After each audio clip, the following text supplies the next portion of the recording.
Hello everyone, this is Greyshot17, and today I have another story to tell you about. This is a story how I almost lost my job to poison sumac. This was brought on because I'm currently dealing with poison ivy, and I need something to vent all my frustrations from not being able to itch, even though I've taken Benadryl and had some cream put on it, some ointment to reduce it. It's still frustrating. So I figured this was a good way to release all my inner cravings to itch and talk about something that happened to me and caused me to almost lose my job. So let me explain. My current job, I need a license, a very specific license in order to keep my job. And to get that license in the first place, you have to go under a multi-week course of both physical training and normal educational training, where you take courses and you pass exams, and then you have a final exam where you have to get an 80% or more in order to pass, to then allow yourself to take the actual exam to again, pass that and get your license. The physical aspect is, of course, training in order to make sure you can protect yourself if there's an emergency situation so you can get through it, etc. In this very specific instance, I was teamed up with another person and we were doing grapple techniques. And that person on their arm had poison sumac. They went hiking over the weekend and thought they washed everything off, or it was dry enough to where I wouldn't get a reaction. No, at this time, I have like t-shirt and shorts on, right? So we're doing this grapple technique. I'm being very vague because I don't normally talk about my job on my YouTube channel, but suffice to say, when I grabbed his arm, I still want to bring it up just because it's an interesting story. So I'll be as vague as possible. Point is, when I grabbed his arm, I accidentally grabbed the poison sumac, but he didn't tell me, so of course I had no idea. So then when I'm, of course, dusting myself off, or I'm just in my normal position where I'm kind of just have my arms in a certain area like this, I'm accidentally spreading it across my body.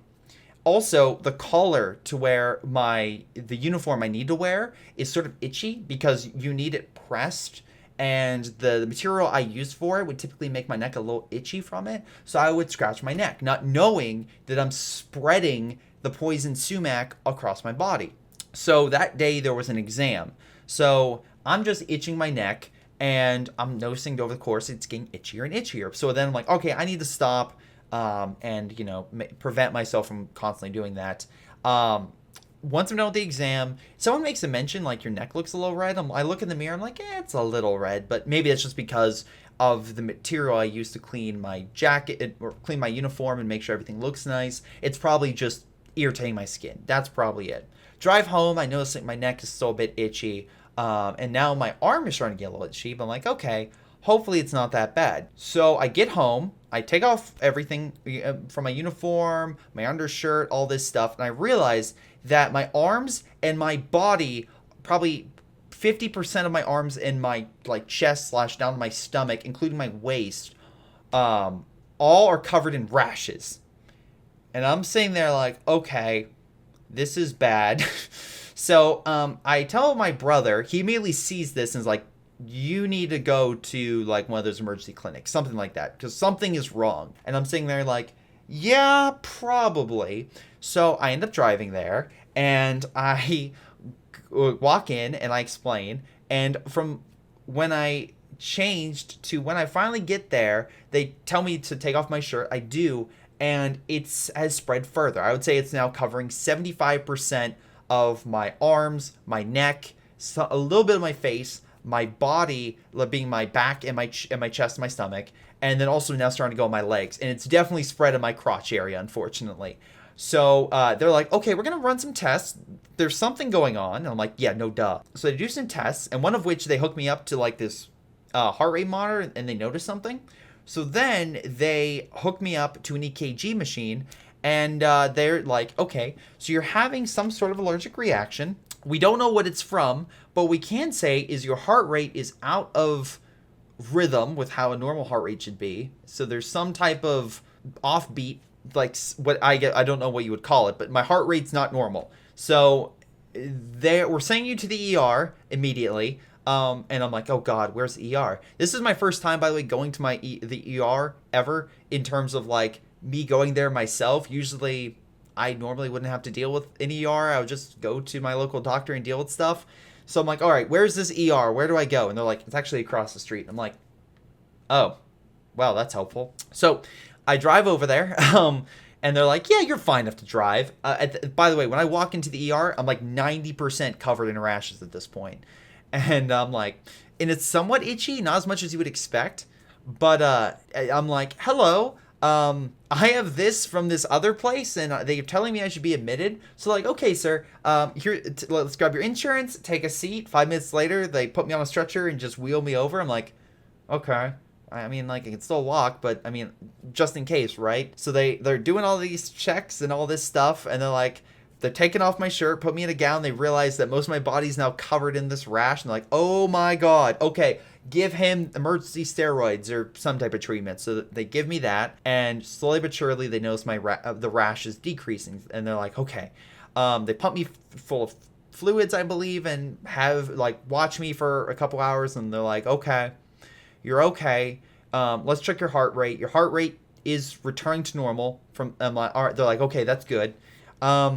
All right, so just in case we can't have you do anything too physical over the next 24 hours, keep taking this steroid medication, and then when you're done with this, switch over to Benadryl, and it should deal with this allergic reaction you're currently dealing with. They didn't EpiPen me or anything like that, but they just wanted to get the rash down. I'm like, okay. What caused this? And they're like, are you allergic to anything? I'm like, no. And they're like, okay. Yeah, we have no idea. It seems like it would be something from a plant. Did you go out hiking or something? I'm like, no. Why would I go out hiking? Like, again, at this point, I'm still an indoor nerd, and I don't have any reason to go out hiking. So essentially, I go from my apartment, down the steps, out to the physical out to to go to the coursework and do physical and actual coursework. And even there, they're not taking us out to the middle of a forest. It's usually all the exercising we do is in the parking lot or in a specialized gym. So I'm like, maybe it could be something with the mats. So the next day I walk into my instructors and let them know, like, hey, so last night, and I had to go to the ER, and it's funny because their eyes went from like, okay, what's going on? And to like open up like, oh, okay. Especially after I handed them a note saying I couldn't do any physical activity for 24 hours after I left the ER. So that day, I think they had people doing, I think it was a set of 50 squats after like every 1,000 meters of rowing or something like that. So they're like, okay, I guess you'll miss that. Just stay here with a subset of people that are getting their license, but they don't need to do the physical aspect.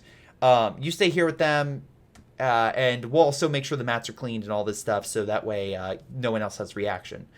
So through some certain means, a certain person who, again, I was doing the grapple technique with, comes over to me and be like, hey, so you apparently went to the ER? Okay, it could be from this. And he's just saying like, but it shouldn't have any effect. I'm just sitting there being like, so you had poison sumac and you didn't tell anybody or anyone? Whatever. So I fill out some documentation for my work, the reason why, since I got it there, and a few other things. But I'm like, all right, it's wrapped up. I'm done. Now you may be saying yourself like, oh, that doesn't sound too bad. Why would you lose your job because of this? No, wasn't that. So what ended up happening was I was on that medication, right? Well, eventually they're like, okay, switch over to Benadryl after a set period of time. I have never taken Benadryl before. I've never heard of Benadryl before. So I didn't know that it makes you so goddamn tired. And they're like, yeah, take 2 Benadryl, 2 Benadryl at certain times and you'll be fine.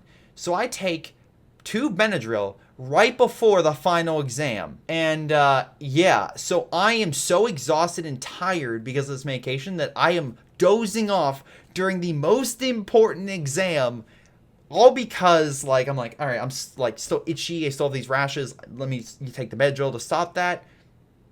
Nope. Now I want to fall asleep. So I'm trying to stay awake. I'm like, keep prying my eyes open in order to take this final exam and pass it so I don't fail this course. And again, this is a stupid part of mine because I should have asked, but I never knew that you take Benadryl, it makes you tired. That whatever reason, I never came across, or at the very least it wasn't in my consciousness, that Benadryl makes you tired, which now I definitely know. Because I'm taking this exam, which is like a 3-hour exam or something, and I'm just trying to keep myself awake while I'm taking these questions. And I'm like, so tired. I'm like, is that right? I just want to go to sleep. No, it's not. So I submit my exam after double checking it like 8 times to make sure all those are the right answers. I pass, but I have an 81%, right? I am like, everyone in the class passed, but I am easily the lowest in terms of overall grades, even though my other grades were typically higher, like, than the average in the class, right? So I'm like, I hate this. I hate this so much. I hate the fact I'm going through all of this. I hate I have to deal with this rash for a week. I hate the fact that I had to deal with, like, almost failing. And then, to make this even better, the final exam that I actually took, I actually did better on the real-life final exam than I did with the practice final exam. That you still have to pass with 80%, or you have to retake the entire course. So yeah, that is how Poison SUMAC almost cost me my job. Because if I did not pass that exam, I would have lost my job. If I would have fallen asleep during that test, I would have lost my job. Or at the very least, I would have probably been repositioned, or would not have gotten a pay increase and had this huge, like, black mark over my entire life because I got Poison SUMAC. So yeah. There you go. That's how my life could have changed. Yeah, it would have changed in a very specific way if I didn't pass that. But hey, do you have any interesting stories that involve Poison SUMAC almost costing you your job? Let me know. But anyway, this has been Greyshot17, and I'll see you all next time.